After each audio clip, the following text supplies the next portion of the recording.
بسم اللہ الرحمن الرحیم۔ فقہ کے اندر دو اصطلاحات کا استعمال ہوتا ہے، ایک ہے لقطہ اور دوسرا ہے لکیت۔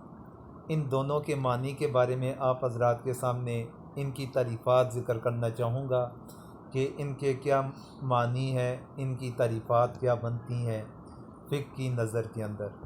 سب سے پہلے ہے لکیت۔ لکیت کیا چیز ہے؟ اس زندہ بچے کو کہتے ہیں جسے اس کے اہل خانہ نے فقر و تنگ دستی کے ڈر سے یا بدکاری کی تہمت سے بچنے کی خاطر کسی بھی جگہ پر پھینک دیا ہو، وہ لکیت ہے۔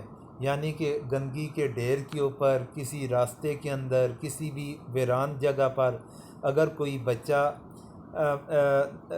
نیا پیدا شدہ بچہ، نوزائیدہ بچہ، وہ اگر کوئی پھینک دے اور وہ اگر کسی کو مل جائے تو اسے لکیت کہیں گے۔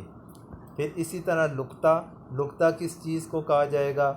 لقطہ زمین پر دانستہ یا غیر دانستہ گری پڑی ہوئی کوئی بھی چیز، یہ لقطہ کہلاتی ہے۔ یعنی کہ اگر انسان راستے سے گزر رہا ہے، اسے راستے کے اندر کوئی چیز مل گئی تو اس کا ظاہری طور پر مالک کوئی بھی نظر نہیں آ رہا، وہ گری ہوئی چیز اسے لقطہ کہا جائے گا۔ یہ دو فقہ کے اندر بڑی عام اصطلاحات استعمال کی جاتی ہیں، جن کی تعریفات آپ کے گوشہ گزار میں نے کر لی ہے۔